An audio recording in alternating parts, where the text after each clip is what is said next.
What's going on, guys? Seth and Chevy here. We just watched episode 8 of season 2 of Jujutsu Kaisen. We're going to be talking full spoilers ahead, so hopefully you've watched this episode.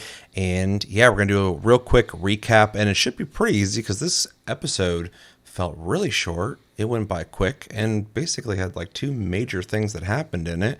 We got different teams going on right now. We got, what's her name, Mason, and whoever the little guy with her is, who they have a very similar relationship to each other as the doctor from Demon Slayer and her little sidekick. But she's with Yuji, and they are heading down into the subway where apparently there's two veils with transfigured humans on one level of the subway and a curse on another.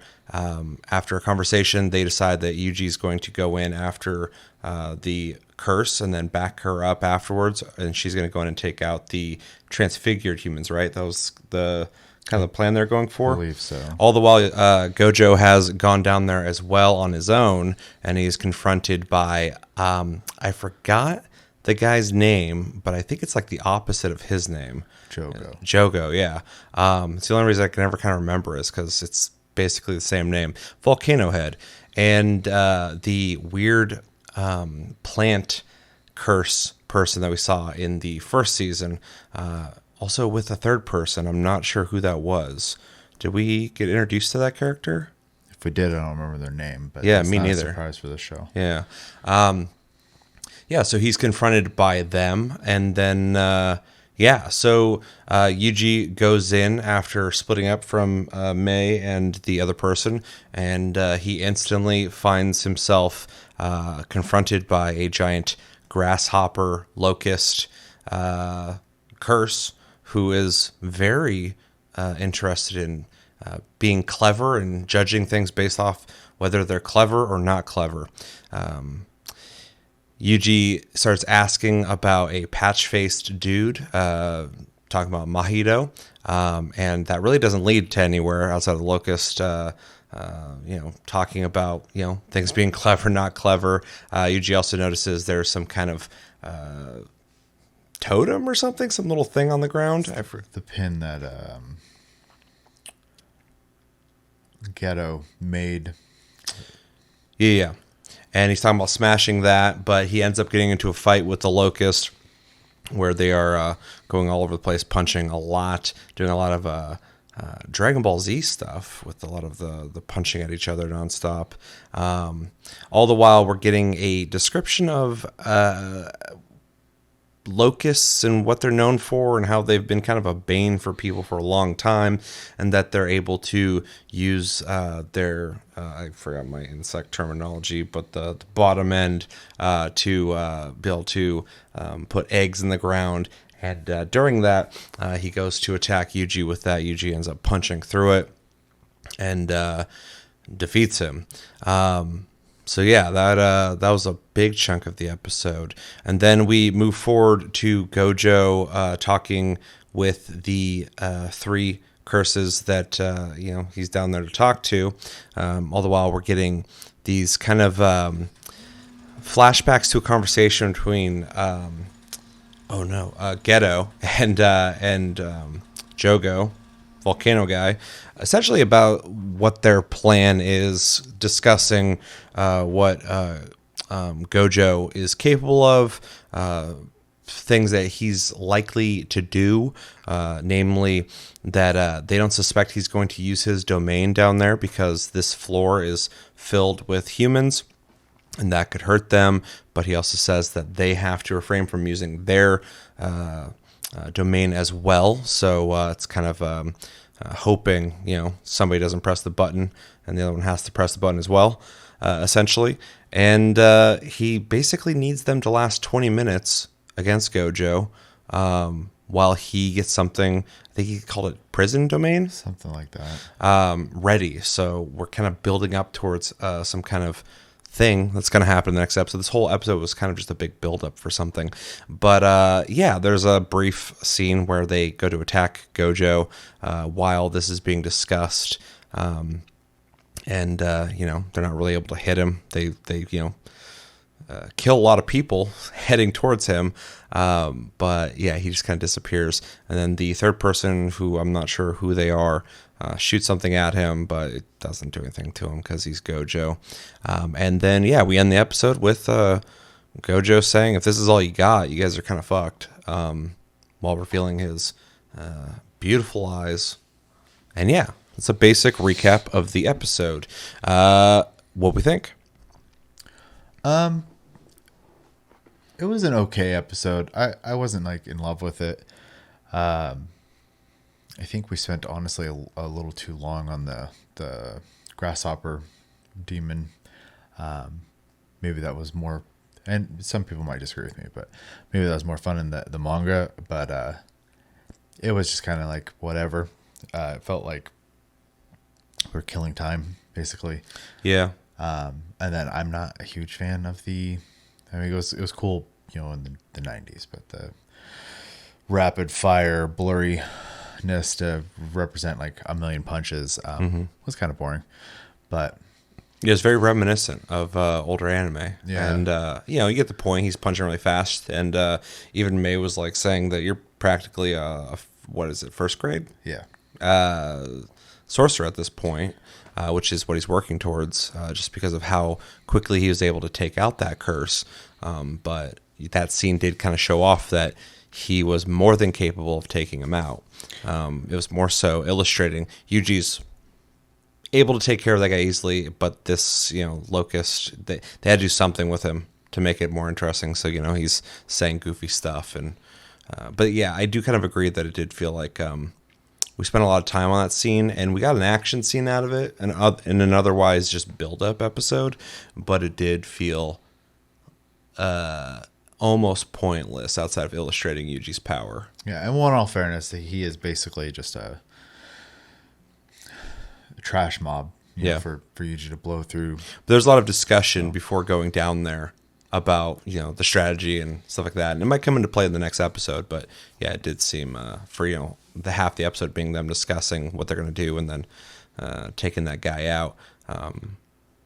Yeah, I mean, seemingly it was okay. just to get rid of the outer veil, which, you know, keeps people in. So yeah, and it's interesting too to see that they like different teams working on different parts of this operation, basically.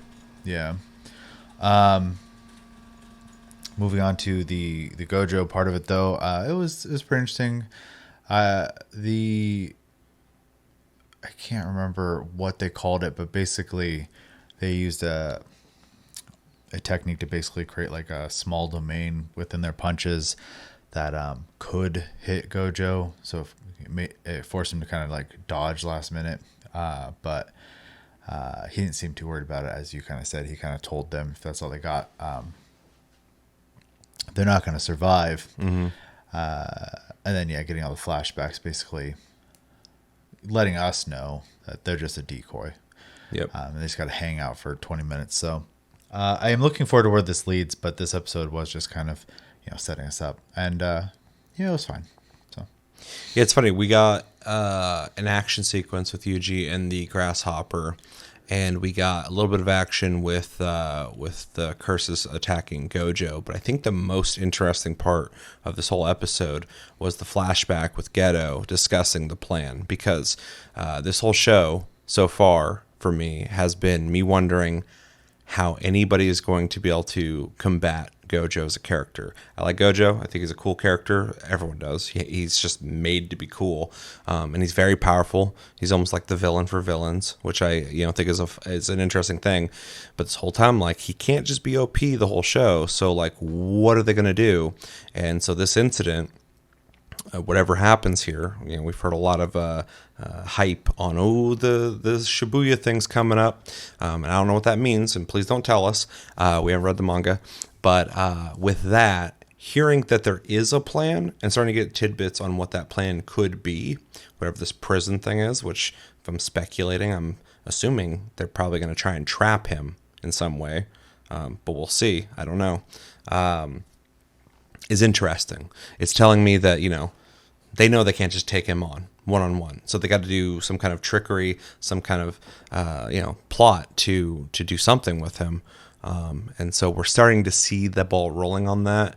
And so that's a little more interesting for me, because otherwise I can just assume Gojo will just kick these guys' asses. He's already done it before with these dudes, and specifically the volcano guy.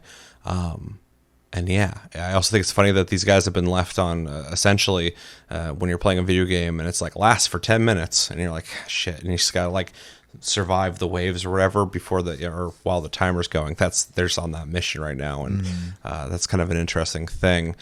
So I'll be curious to see how this goes, and also how Geto will be involved with it, and also how Mahito will be involved with it, because we don't see them at play right now, even though it's implied that Mahito likely has something to do with the transfigured people, right? He's the one who makes them, yeah. Yeah, okay. So, he's already kind of at play, but we're not really seeing him doing anything right now. So, yeah, really curious to see where this goes, but this episode did feel not like just fluff episode with nothing to it, but it's definitely a slower episode that I hope will be building towards something that really pays off. And I assume it will, because I've only heard people say that this is, one of the best arcs of Jujutsu Kaisen. So, yeah. So yeah, the fight scenes were cool outside of I agree with the Dragon Ball Z punching thing. That's not really that interesting, but I'm not above it. I grew up in the 90s, like watching anime. So, but it was kind of weird. And there's some cool stuff in that fight. A lot of the animations in the part where he went to stab him with his abdomen, or the fuck that is, and he like, you see his hand like push around and he comes up and punches. I thought that was kind of cool the way they did that. Also, the blatant killing of humans is kind of wild. They're just like murdering people down there. So, and the scenario that was explained that I didn't really talk about in the recap, because it doesn't really matter too much. You guys watch the episode, but the idea that there's just humans down there who are being fed on by the transfigured humans is kind of scary, even though we didn't really see that. They're being herded, or something like that. Yeah, but like even like the grasshopper guy was just munching on a dude when he went down there. Yeah, which was kind of gnarly. So the whole idea that there's just people down there, now we understand why people got sucked up into the subway, and it's all part of this plot. But just that as a scenario is pretty creepy. So they definitely these curses don't care too much about humans, obviously. So yeah, it was a fine episode. Definitely not the best I've seen, but I think it's gonna pay off. So yeah. Anything else? All right, well, let us know your thoughts on this episode. What stood out to you? What did you like about the episode? What didn't you like about the episode? How do you feel about the pacing of it? What do you think about the fights that happened in it? Is there something that we didn't talk about that we should have? Maybe we could have talked a little bit more about May and the little dude. I don't remember his name, but that's an interesting situation. And where do you think things are going? Unless you know, please don't tell us. We'd like to go in blind. And yeah, let me know everything you think about in the comments below when it comes to this episode.